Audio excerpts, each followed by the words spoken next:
We're on the live stage at Triple Crown Fireworks Aurora Sports Complex in Aurora, Colorado, as the giant show of fast-pitch softball winds its way through the big week in Colorado. Dave King is with us. Dave, thanks for the time. Appreciate you stepping on. Dave is CEO of Triple Crown Sports. 1982, was that the very first flickering of Triple Crown Sports?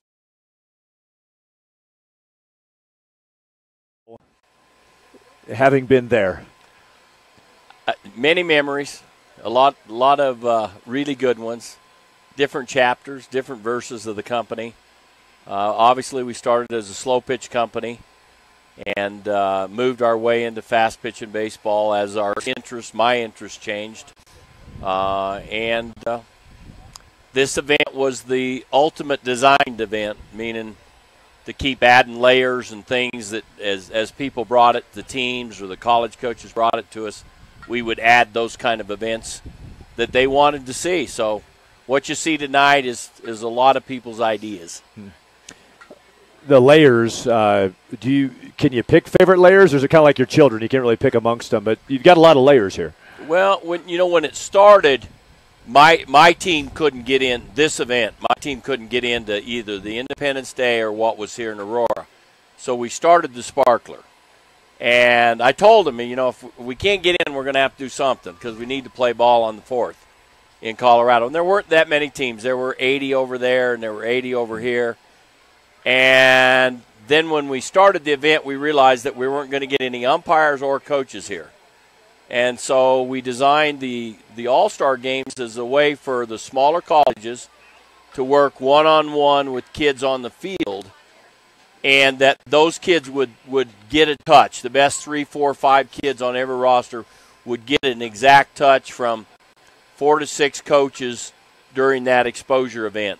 And that was kind of the kickstart of the Sparkler side. As it began to mushroom and there was more and more mid-tier teams that really needed an opportunity here, college coaches began to come, more of them at different levels, and then next thing you knew, we were over here talking with the organizers of the fireworks, and they were in over their head and ready for an opportunity to change. And so when we rolled the fireworks into the Sparkler, and then we didn't have enough real estate, enough ball fields, so then we added Sparkler. The Sparkler Juniors was sharing real estate on that side of town, and we moved it north. And then about 5 years ago, college coaches started saying, hey, 14-year-olds. Maybe we ought to look at those 14-year-olds. Maybe they're of age. And you can see them right out here on this ball field behind it. It's not that they were of age. They're of skill and size.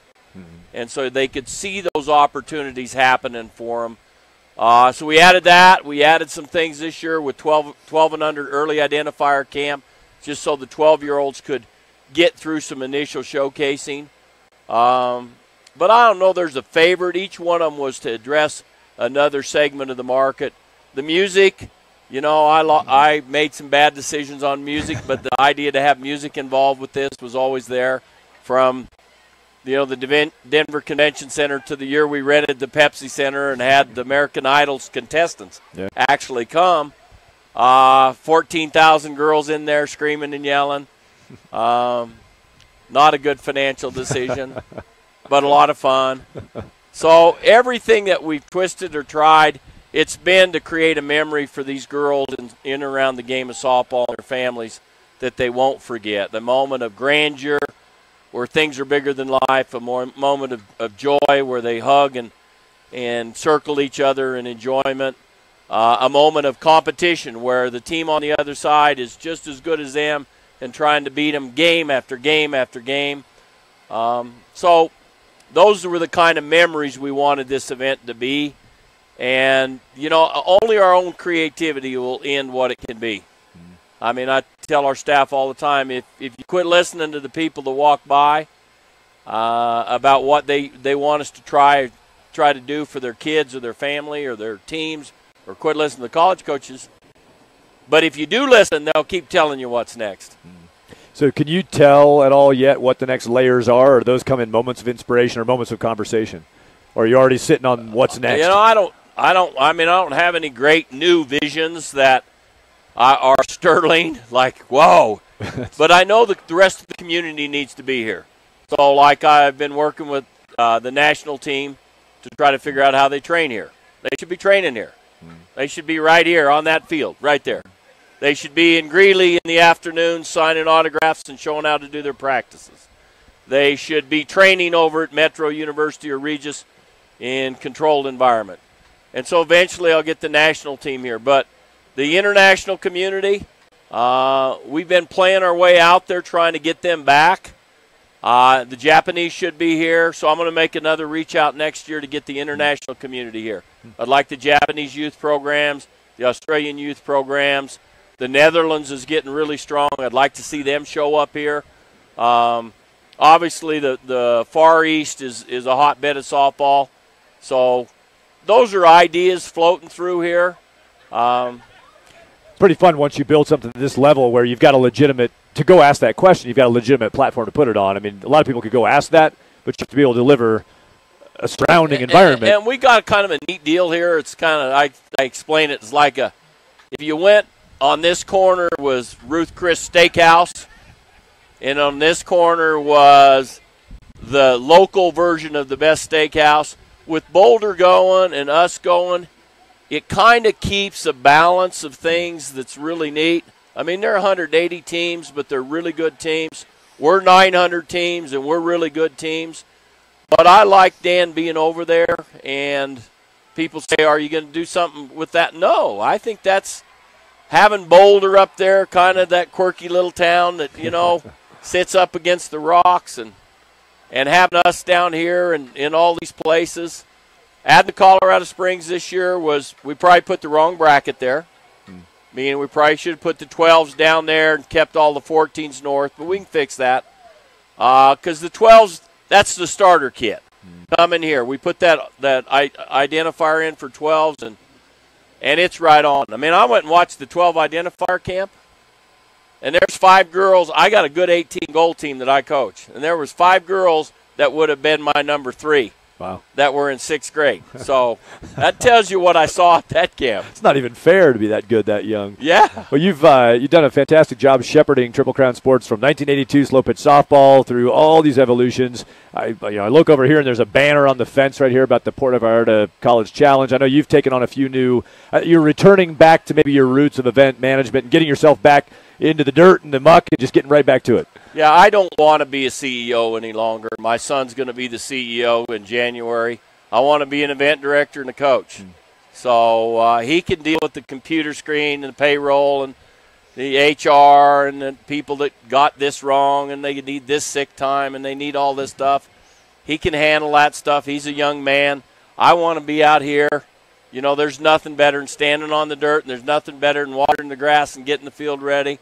Nothing better than preparing a group of young ladies to go make war against the athletics mercado or anybody that we can find, get it bigger in life. So to me, I need to go back. It's kind of like that guy that built all the big farms up, and he's a corporate farmer, and one day he looks up and he said, what do you want to do? And I said, see that tractor over there? I want to get on that tractor and plow that field. Next thing you know, he's on that tractor plowing that field. So that's really where I'm at. So Puerto Vallarta is the old world. I mean, every night's packed with locals, kids playing, throwing balls over the fence. Got a stop game. Had to stop the Auburn, Oklahoma game 3 times for kids throwing balls into the field. And they wanted me to run the kids off, and I said, no way. You keep them kids, the dogs, the vendors, everything the way it is. That's ball the way it's supposed to be. Families enjoying a good time. So I'm in the Mexican community there, 3 blocks away, building me one, 0 lot line next to one of theirs. I don't speak enough Spanish, but I hopefully will.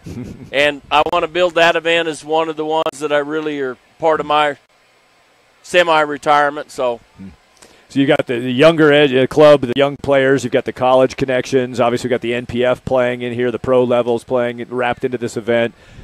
Another exciting development for the college game is the return of the national invitationals, both in volleyball and softball. Got those off the ground. Well, if you take the NCAA tournament, why the new NIT for teams that didn't make the NCAA Division I? And it's because there's too many. I mean, you look at these kids out here. Take Sierra Highland.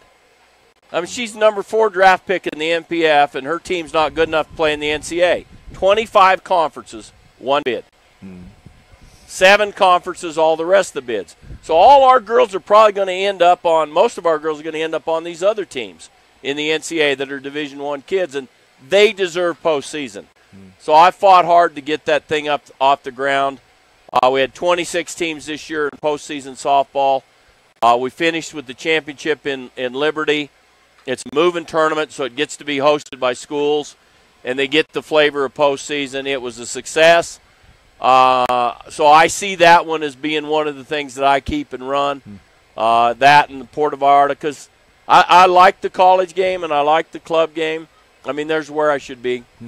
Yeah, and Sierra Highland gets a postseason opportunity. He goes and throws a no-hitter in your NISC at Liberty and hangs up another great memory for her and another accolade before she goes to play her pro ball. So point made about why they should still be playing some ball. That's fun stuff to watch. I mean, we deserve to see more of that. I think those events are providing that. Anything else going on at Triple Crown that we haven't gotten to that needs to be heard about? Well, you know what? I think on my son's watch you're going to see us enter lacrosse. The volleyball is going to be completely rolled out. I championed a bunch of these things with my kids as the guinea pigs. I mean, I'd suit them up, we'd get uniforms, we'd travel around, we'd get tournaments started in every sport. And now it's my grandkids, and I don't have another one in me. I don't have a new sport to figure out in me. And I love this game. It moves fast enough for me. I get it. I got a bunch of local kids within 20 minutes of our headquarters in Fort Collins that want to be coached up a little bit, and we want to come to try on the athletics every chance we get and be part of that. And so from our standpoint, I don't think there'll be more out of me. Maybe this college and a couple wiggles there, but it'll be the basics. Yeah. Well, yeah, you definitely tried a little everything, a little drift car racing, a little, you've been up and down the pipeline of sport. Yeah, our passions and our interests pull us. So if you look at these coaches out here, they got pulled into this sport, not pushed in.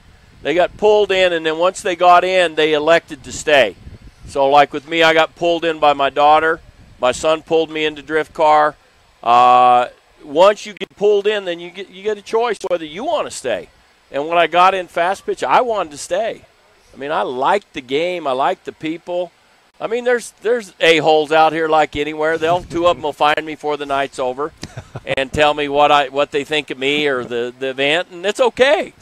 I know it's common, but I also know that they care so much about what they're doing. They care about the sport. They're passionately engaged. Sometimes they don't think before they talk, but it's okay. I can deal with it.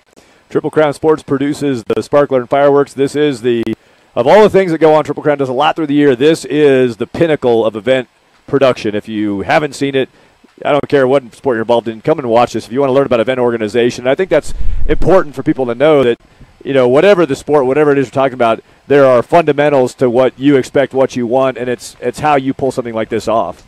Well, this is linear organization right here. So if you take people and say, I'd say there's probably 5 people out here that got ideas.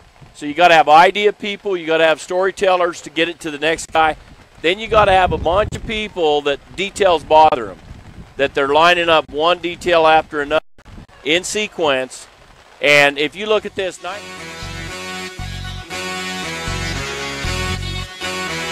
24, individual spin events, 27.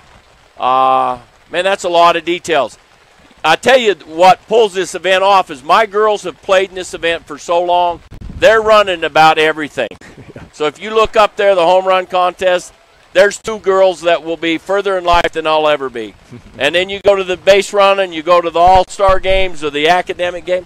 That's our girls running this event and pulling it off. 85 former players working here. Yeah, great experience.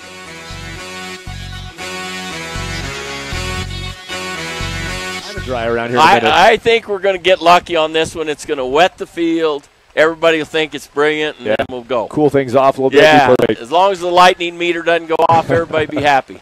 Well, Dave, congratulations on another great year for Sparkler and Fireworks. Thanks for the time today. Thank you, Thad.